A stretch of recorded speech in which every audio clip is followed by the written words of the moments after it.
Hello, this is Chef John from foodwishes.com with puff pastry shells. That's right, you can also call these vol au vent if you're French, which you're not.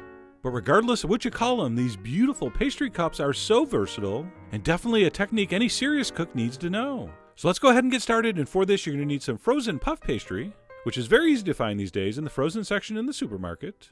And it usually comes folded in like 3 or 4 panels. So what we want to do is just let that stuff thaw enough so we can separate it. And I'm going to do that right on a Silpat lined baking sheet. And before we start cutting, we're going to go ahead and brush these with an egg wash. And one of the secrets of this technique is a double layer of puff pastry. So this egg wash is going to help seal those 2 pieces of dough together. So we'll brush that over. And pretty much the whole key to these puff pastry shells is to work with this stuff as close to frozen as possible. And that's going to allow for the maximum height on these. And also we want them to bake up kind of straight. They don't have to be perfect, as mine certainly weren't. But bottom line, we want to work with this dough as cold as possible. And then we'll go ahead and grab a round pastry cutter. Obviously the size is up to you. This technique's going to work whether you're making big shells or small shells. And what I'm going to do is cut out 2 circles. And obviously remove the excess dough. Unlike a biscuit dough or a pie dough, you can't really re-roll puff pastry and have it work the same. But don't discard it. Put it back in the freezer. There's things we can do with that. I'll touch on that on the blog. But anyway, we're going to cut our 2 pieces of dough. And then we're going to take a slightly smaller cutter and punch out the center of one of the pieces. Just right in the center like that.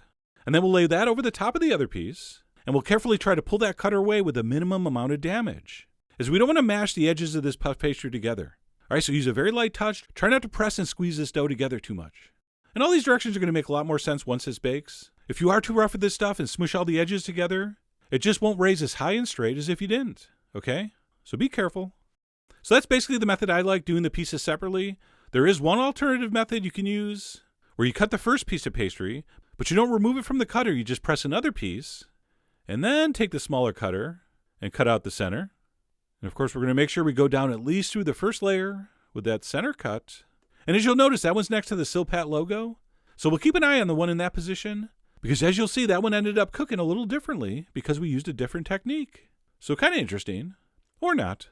But anyway, that is another way you can do it.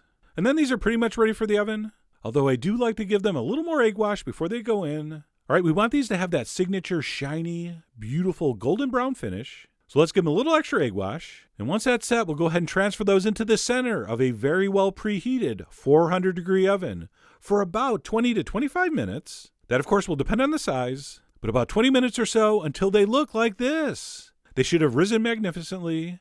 And like I said, have a beautiful brown finish. And because my puff pastry was a little more thawed than I wanted to, these did not bake up perfectly straight. And that's simply because the edges of those 2 pieces of puff pastry got smeared together when we cut it. And that prevented part of it from rising as high as the other. Although when these things are filled, nobody will care. As you've heard me say before, it's the imperfections that make this kind of thing look perfect. So I don't know about you, but I was very happy with these. And at that point, you might think you're done, but you're not. These are not ready to use yet. You want to let these cool in the warm oven. So what I like to do is just open the door, put them back in, leave the door open. We don't want these to continue cooking. We just want them to cool slowly in that warm oven. And that's going to help them dry out a little more and just be a little crisper and a little nicer. So I let mine cool in there for about an hour or so, at which point they are officially ready to use. Of course, we're going to need to remove the top though so we can fill them. And what works best for this is a small serrated knife, which almost nobody has. So what works very well would be a steak knife. Those are usually kind of thin and pointy and have a little bit of serrade to the blade. So we'll just go around, carefully cut out that center, and that puff pastry shell is ready to fill. So a very, very simple technique if you know the trick. And of course, what you fill these with is up to you. You are the Kubla Khan of your vol au vent. Many of you saw me use these for lobster Newburg recently, but there's just so many other fillings you could use. From other savory things like beef stew. You could make your chicken and biscuits and use this instead of biscuits. And then obviously there's countless dessert options. Fresh fruit whipped cream, maybe a vanilla custard with chocolate ganache. Oh man, that would be good. But anyway, I really do hope you give those a try. Head over to foodwishes.com for all the ingredient amounts and more info as usual. And as always, enjoy.